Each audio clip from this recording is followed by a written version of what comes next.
वर्तमान में जो समूचे भारतवर्ष में दास की सेवा चल रही है, बागेश्वर बालाजी की, ये तो बालक का प्रेम है।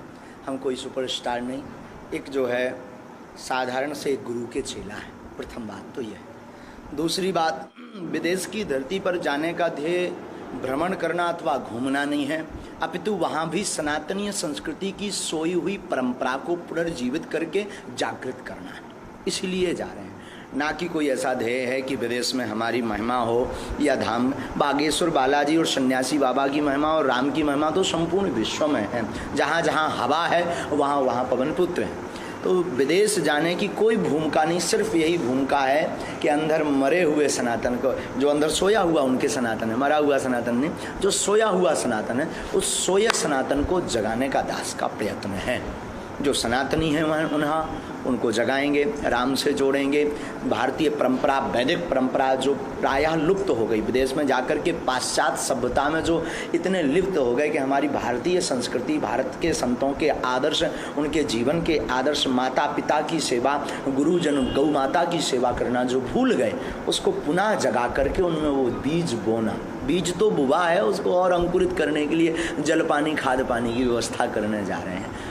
हनुमान जी ने चाहा, देखते हैं, प्रथम यात्रा है, अद्भुत ही होगी। भारत हमारा भारतीय परंपरा, वैदिक परंपरा के कारण महान रहा, इसीलिए इसे विश्व गुरु कहा गया, इसलिए भारत हमारा विश्व का आदर्श बना रहा। वैदिक परंपरा को पुनर्जीवित करने के लिए भारत शासन से भी निवेदन है और दास का भी संकल्प है। भारत शासन से यह निवेदन है कि फिर से गुरुकुलों की पद्धति प्रारंभ की जाए, ताकि भारत में पुनः आदर्श और मर्यादा स्थापित हो सके और भारतीय संस्कृति का बहुरूप में प्रचार हो सके। इसी हेतु धाम पर भी बागेश्वर बालाजी के चरणों में प्रार्थना करके, और आप सबका अगर सहयोग रहा तो बहुत जल्दी एक संस्कृत गुरुकुलम, जिसमें अंग्रेजी की पढ़ाई भी होगी, जिसमें हमारे विद्यार्थी साइंस की पद्धति को भी पढ़ेंगे, जिसमें अस्त्र व्यवस्था को भी पढ़ेंगे, शस्त्र व्यवस्था को भी पढ़ेंगे, गृहस्थ पालन की व्यवस्था को भी पढ़ेंगे, संन्यास की यात्रा की भी पढ़ाई करेंगे। तो एक वैदिक गुरुकुलम की स्थापना करने का ध्येय मन में है। अब जब हनुमान जी की कृपा होगी तब महाराज गृहस्थ जीवन में कब प्रवेश करेंगे? देखो, हनुमान जी ने चाहा तो बहुत जल्दी। महाराज जी, जीवन में धर्म महान है कि कर्म महान है? दोनों महान है। मोटरसाइकिल एक पहिया से नहीं चल सकती है, दोनों पहियों की आवश्यकता है। अगला निकाल दो, क्या मोटरसाइकिल चल पाएगी? आपका जवाब होगा नहीं। पिछला निकाल दो तो क्या आगे बढ़ के पहिए से चल पाए? आपका जवाब होगा नहीं। वैसे ही जीवन है, कर्म के साथ साथ धर्म की आवश्यकता है। कर्म करने पर फल की प्राप्ति के लिए धर्म की आवश्यकता है। बहुत से लोग ऐसे हैं जो कर्म करते हैं पर फल नहीं मिलता। उनमें एक आप भी हो सकते हैं, एक हम भी हो सकते हैं, एक आपके बगल में बैठे हुए लोग भी हो सकते हैं। तो धर्म और कर्म दोनों एक दूसरे के पूरक हैं। कर्म के साथ धर्म को आचरण में लाना बहुत जरूरी है। धर्म कोई एक अलग से टॉपिक नहीं है, धर्म हमारा आचरण है। जिस प्रकार भोजन करना कोई अलग से काम नहीं है, शरीर की एक व्यवस्था है, उसको अनिवार्यता है, वैसे ही कर्म के साथ धर्म भी एक अनिवार्यता। महाराज, आपकी शिक्षा क्या है? धर्म के लिए कि सभी धर्मों के लिए? समान है, जो आ जाए उसके लिए है। वैसे तो सनातन के लिए, पर जो आ जाए सो स्वीकार है। कोई भी धर्म का हो, हमारे तो बागेश्वर धाम के तो सभी अनुयायी हैं, सब अनुयायी हैं। कोई ऐसा पंथ नहीं जिस पंथ के लोग बागेश्वर धाम से ना जुड़े हों। सनातनी भी जुड़े, सिख भाई भी जुड़े, और अन्य धर्मों के लोग भी जुड़े। आते हैं तो स्वागत है, आओ तो वेलकम, ना आओ तो भीड़ कम। जैसे आज की युवा पीढ़ी के लिए आपका एक संदेश, अपने बुजुर्गों की सिखों की शिक्षा और नौकरी के कारण लोग दूर होते जा रहे हैं परिवार से, संयुक्त परिवार जी, तो युवाओं के लिए आपसे एक संदेश चाहिए जो अपने बुजुर्ग, दादा दादी, माता पिता को किस तरह देखभाल करें। इसके लिए तो बहुत बार हमें कथा सुनाने की आवश्यकता पड़ेगी। जब तक हम अपने बच्चों को प्रातः काल उठ के रघुनाथा मात पिता गुरु नाभई माता, इस चौपाई का बार बार अध्ययन नहीं करवाएंगे, पढ़ाएंगे नहीं, उनको जीवन में नहीं उतारेंगे, तब तक संयुक्त परिवार नहीं होगा। और आज की सबसे बड़ी दिक्कत यही है, संयुक्त परिवार ना होना। हमारा यही संदेश है प्रत्येक युवाओं से। दो भाई थे, एक से किसी ने पूछा माता पिता किसके साथ रहते हैं? बोले माता पिता छोटे भाई के साथ रहते हैं, और हमारे साथ वो रह नहीं पाते, एडजस्ट नहीं हो पाते। तब तक दूसरे से पूछा, तुम बताओ माता पिता कहाँ रहते हैं? बोले माता पिता के साथ हम आज भी रहते हैं। बालाजी सरकार की आशीर्वाद से आपको इतनी सिद्धि कैसे प्राप्त हुई? ये दास के वंश में परंपरानु अंतर्गत है, ये कोई साधना नहीं है, ना कोई हमने मंत्र विधि कर रखी है, ना कोई वो, ये दास की वंश में परंपरानु अंतर्गत है। हमारे दादा गुरु जी भी दरबार लगाते थे, वो भी लोगों के समस्याओं का निवारण, दादा गुरु के पहले भी एक संत हुए, तो वहाँ क्षेत्रीय लोगों में महिमा सबको पता है, जो आप लोग नहीं पहुँच पाए। तो ये दास के वंश में परंपरानु, शुक्ल वंशीय ब्राह्मण है सरयू पारी, तो हमारे दादाजी भी यही करते थे, उसके पहले भी। तो एक ना एक हमारे वंश में वहाँ बागेश्वर बालाजी की सेवा में बैठता रहा। तो सेवा करने का ये प्रतिफल है, ना कोई हमने मंत्र किया, ना किसी गुरु की हमने लंगोटी ली, ना कोई हमने साधना की, ना कोई प्रयोजन किया। राम नाम का जप और गुरु सेवा उसका परिणाम है कि गुरु सेवा के बल पर गुरु व माता पिता की कृपा के कारण जो कह देते वो सही निकलता। महाराज, आपका ईश्वरी कृपा से सिद्धि है, आज हमारा देश जिस दौर से गुजर रहा है, कोरोना काल की वजह से हमारे देश की हालत खराब है, तो आप देश के लिए कुछ ऐसा नहीं हो सकता कि आपकी सिद्धि के माध्यम से देश की स्थिति बदल जाए? ये केवल आप प्रश्न कर रहे हैं, जब पूरे देश का भला करना है तो एक देश के हित के लिए एक देशव्यापी राष्ट्रव्यापी उपाय की भी आवश्यकता है। हम अगर कोई उपाय बता भी देते हैं तो आप तो पालन कर लेंगे पर अन्य नहीं कर पाएंगे। एक बार हमने पूर्व कोरोना काल में बहुत लोगों ने टिप्पणी की, कमेंट्स किए या उंगली उठाई, कुछ भी कह सकते हैं, तो चलता रहता। उन्होंने कहा महाराज जी आप तो इतना जानते हैं, आप एक बार बताइए कोरोना कैसे ठीक होगा। हमने विधि भी बतलाई, तो पूरे भारत में नहीं की, जिसने की उसको लाभ मिला। हमें लोगों ने ऐसा बताया कि गुरुजी हमें लाभ है, तो हम तो उपाय बता सकते हैं बालाजी की प्रेरणा से, उसको जो करेगा सो पाएगा। और राष्ट्रहित के लिए सदा मंगल की कामना हमने की है। और राष्ट्रहित के लिए अगर आप पुनः कहो कि कोरोना के लिए आप हमारी मीडिया के माध्यम से बताओ, हम यही कहेंगे आओ लौटें वेदों की ओर, फिर से घर घर यज्ञ करवाओ, हर नगर में यज्ञ करवाओ, हवन करवाओ, गौ घृत से करवाओ, गौ माता का पालन प्रारंभ करो। जो गौ माता की दुर्दशा हुई वही आज मानव की दुर्दशा है। गौ माता को मुसीका लगाया, हम लोग भी मुसीका लगाए फिर रहे हैं। गौ माता को डंडे मारे, सो लॉकडाउन में पुलिस ने अपन डंडा मारे। गौ माता मर गई, किसी ने स्पर्श नहीं किया, टच नहीं किया, किसी ने छुआ नहीं। आदमी मर गया कोरोना में, सो किसी ने अपने ने स्पर्श नहीं किया। जो दुर्दशा गौ माता की वो मानवों की।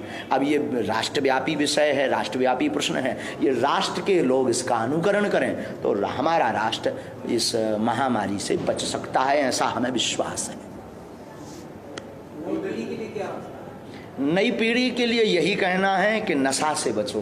बीड़ा, सागर, ये सब नशा के चपेट में बहुत आ रहे हैं युवा। हम नई पीढ़ी को यही कहेंगे कि आप सब नशा से बचो। नशा नाश का विषय है, नशा करना ही है तो गुरु भक्ति का, मातृ पितृ भक्ति का, राष्ट्र भक्ति का, भगवत भक्ति का नशा करो। ये नशा वो है, ये खुमारी वो है, ये पागलपन वो है। एक तो चढ़ता नहीं है, चढ़ता है तो बार बार लेने की आवश्यकता नहीं है, कभी उतरता नहीं।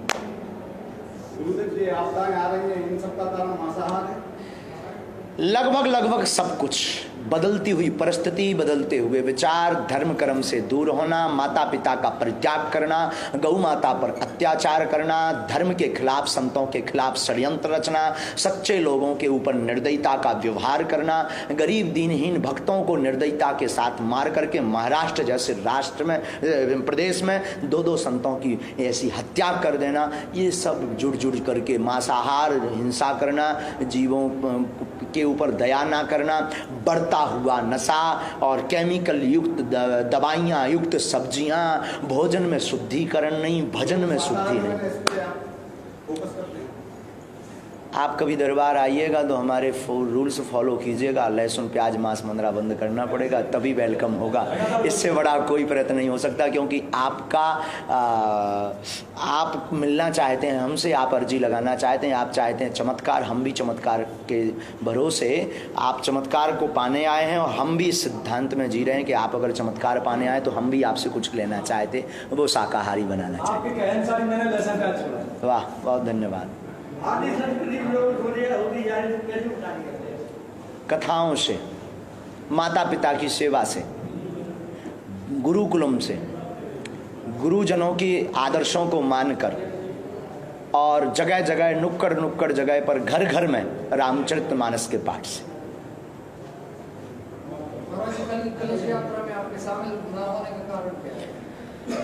तीन कारण है। एक तो विलंब हो गया था, बहुत थके हुए थे, यात्रा दूर से करके आए थे, हम दिल्ली से आए थे, वहाँ से घूमते हुए जहाँ हम कर रहे थे कथा, फिर धाम पर, फिर धाम से होते हुए दिल्ली, दिल्ली से होते हुए घूम घाम करके भोपाल, फिर भी 2.5 घंटे की यहाँ रास्ता।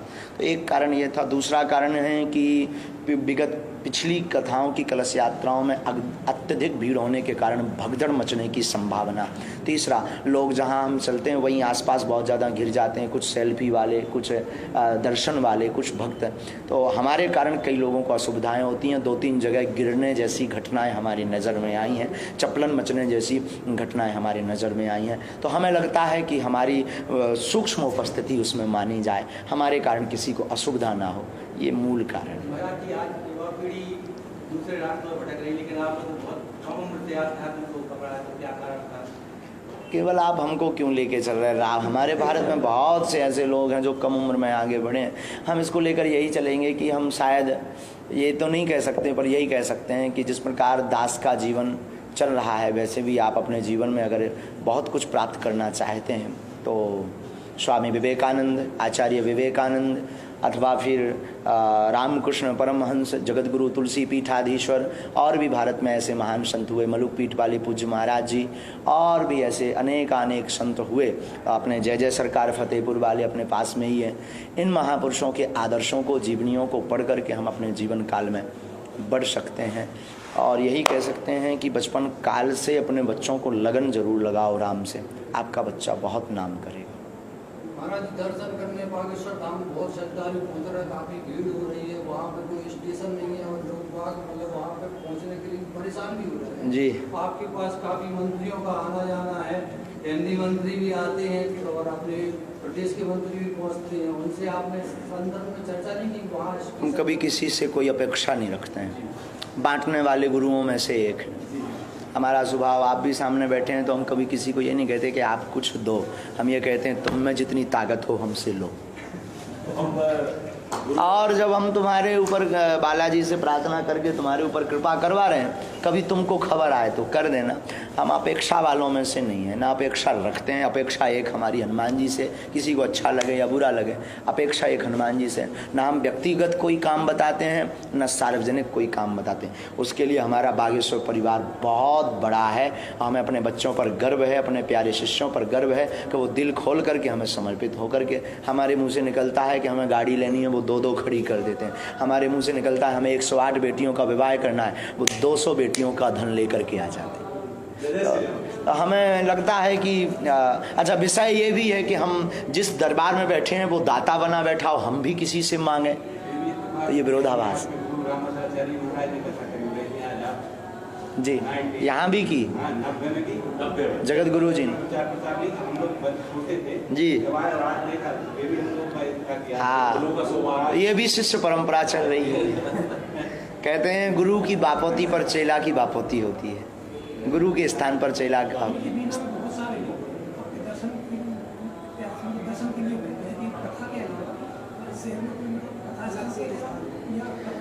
भीड़ और भगदड़ का हमें बड़ा भय रहता है। हमें दर्शन में कोई दिक्कत नहीं, हम तो दंडवत करने सबको पहुंच जाएंगे, हम कहीं भी चले जाएंगे, हमें चाहे आप जहां ले आ जाओ, हमारे पास पर्याप्त समय भी है, अध्ययन करते हैं, भजन करते हैं, कोई दिक्कत नहीं। बस दिक्कत ये है कि भीड़ और भगदड़ बहुत बड़ा विषय है ये, क्योंकि हम अच्छा करने बैठे हैं, अच्छे के लिए बैठे हैं, और एक भी उपद्रव हो गया और जो ये जिंदाबाद के नारे लगा रहे हैं उसमें से आप भी एक, जो जिंदाबाद के नारे लगा रहे हैं वो मुर्दाबाद के नारे। वाह, इतने त्रिकालज्ञ थे, इतने बड़े त्रिकालज्ञ थे, इतने बड़ी दरबार की सिद्धि थी, अब कहाँ गई वह सिद्धि, वो मर गया आदमी। आफत है साहब, बहुत आफत है इस संसार में। लेकिन हम कल से दरबार में निकल रहे हैं, रोज कल जाएंगे, 9 बजे पहुँच जाएंगे हम पंडाल। तो वहाँ दरबार, 2 दिन दरबार, तीसरे दिन भभूति और चौथे दिन कोशिश, रात को हमने आज बात की है, अगर पुलिस व्यवस्था से थोड़ा सा हमारा वो हो जाएगा कम्युनिकेशन, हम बात करेंगे बच्चों को, तो पहले से ही सब व्यवस्थित करके रात को रोज 10-20 मिनट के लिए बाहर बैठेंगे। आपकी आज्ञा शिरोधा है। गुरुजी, भीड़ की बात आई तो सब समस्याओं के निराकरण के लिए पैसे की बात होती है कि वहाँ पे जाके पैसे का जी तो कोई ऐसी व्यवस्था पैसे के लिए हो सकती है कि हम जहाँ स्थानीय वहाँ पे हम भगवान हनुमान जी, भगवान महिमा जो टावर है वो बागेश्वर धाम है, हनुमान जी तो सब जगह हैं। इसको आप यूँ समझ लीजिए, अगर 1 मिनट का समय हमें आप दें, हवा तो सब जगह है, यहाँ भी है तो आपके घर में भी होगी, आपके पड़ोस में भी हवा होगी, निश्चित है। विदेश में भी हवा है, तब तो सब जीवंत है। हवा तो सब जगह है, उसी प्रकार हनुमान जी सब जगह हैं, पर जो कूलर के सामने बैठता है उसे हवा ज़्यादा लगती है। उसी प्रकार हनुमान जी सब जगह हैं, पर जहाँ संत तपस्या करते हैं वहाँ हनुमान जी ज़्यादा कृपा करते हैं। उस स्थान का नाम बागेश्वर। विधि क्या? 21 परिक्रमा लगाना, 5 पाठ बागेश्वर धाम मंदिर प्रांगण के, 5 पाठ हनुमान चालीसा के करना, शनिवार अथवा मंगलवार की पेशी करना, लहसुन प्याज बंद रखना जी। और आज्ञा। गुरुवार हमारे सबसे बुजुर्ग पत्रकार हैं, आप बागेश्वर धाम में हाजिरी भी लगाई, उनको कैंसर से पीड़ित है, ऑपरेशन हम लोग ने, उनका परिवार नहीं है, हम ही लोग सब परिवार है, संतोष खड़े हो जाए तो देखिए आप ही वहाँ पे हम लोगों की तरफ से प्रभारी है, पुलिस क्लब की तरफ से सुबह से शाम तक यही कवरेज पूरा कर रहे हैं। क्या ये वहाँ पे कल बैठे बैठे सुन रहे थे, हम देख रहे थे, सामने में इस तरफ बैठे थे, बार बार आपके दर्शन हो रहे थे, बार बार कोई बगल में बैठे थे तो उनसे बार बार निष्कर्ष भी कर रहे थे, बड़ा आनंद ले रहे थे जी। हमारे हम मिलेंगे इनको, आपने आज्ञा करी, हम मिलेंगे। भगवान करे आप सबकी बुद्धि ठीक रहे, सत्य का आप सब खूब साथ दो। हम तो नालायक हैं, हमारे लिए आए तो कोई दिक्कत नहीं, पर उनके घर पर भी आप पहुंचो जिनकी आपको बहुत ज़रूरत है, जिनका सत्य के कारण जिनका दिल एकदम दुख रहा है। भगवान करे आप ऐसी न्यूज़ों को बार बार निकालते रहो, सत्य का साथ देते रहो, खूब विवेक बढ़वे, आपके परिवार में खूब शांति रहे। और सबसे खतरनाक जीवन है पत्रकार का, क्योंकि आज तो आप छाप रहे हैं, रात को कोई और बड़ा फ़ोन आ जाए तो तुरंत डिलीट हो जाएगी न्यूज़। बहुत विचित्र जीवन है आपका, बहुत अद्भुत जीवन है आपका। ऐसी व्यवस्था में भी आप सबको लेकर के चलते हैं, निश्चित रूप से ये बहुत बड़ा, वो कहते हैं विरोधाभासमय जीवन। निश्चित रूप से बालाजी ऐसी कृपा करें कि आप सबको संतुष्ट कर पाएँ, ये हमारा आशीर्वाद। बालाजी के चरणों में मंगल कामना। और कोई हमें आज्ञा हो कथा में बोलने के लिए तो बोल दो, हम बता दें, बोल देंगे। सब लोग सभी संत भारत के आप जैसे इकट्ठे रहे हो एक मंच पर, सब इकट्ठे हैं, कोई विरोधाभास नहीं है संतों। अनुरोध वही है कि वो परिवार का जो विकेंद्रीकरण हो रहा है उसमें हम बोलें, युवाओं को हो जाके आज एक समाज में ऐसी स्थिति आ गई कि कुछ लोग संयुक्त परिवार में चाह रहे हैं जी। ये स्थिति बन गई कि उनने का संयुक्त परिवार नहीं है तो दिक्कत आ रही है, अकेलापन इंसान को बहुत ज्यादा है। जी जी बिल्कुल। बुजुर्गों की सेवा हम चाहते हैं कि अपने देश में वृद्धाश्रम ही बंद हो जाए। वाह, धन्यवाद धन्यवाद भगवान, धन्यवाद जी जी। गुरुजी जब हमारे गुरु की कोई आलोचना करता है सब्जेक्ट से जब हमारे गुरु की कोई आलोचना करता है तो हमारे अंदर बहुत ज़्यादा टीस होती है, शब्द कई प्रकार के होते जो हम बोलना चाहेंगे, लेकिन उस समय पे ऐसा क्या किया जाए कि वो आलोचना करता है तो हम उससे निपट सकें, या वो बहुत प्यारा सूत्र हमारे सन्यासी बाबा का बहुत पुराना है, हमने भी उनको कई बार पूछा। कई बार क्या होता है कि हम दरबार लोग हैं तो तरह तरह के होते हैं, कई लोग कहते हैं कि कोई सिद्धि कर रखी, कोई मंत्र सीख रखा, मन की बात जान लेने वाले कोई देवता सीख रखे हैं। अब उन्हें क्या बता दें कि ये सिद्धि है कि क्या कहते हैं, गुरु कृपा है, ठीक है। वो लोग कहते हैं बहुत सी शब्दों से वो हमें संबोधित भी हमको भी करते हैं, उसमें धीरे से बोल देना है, सेम टू यू।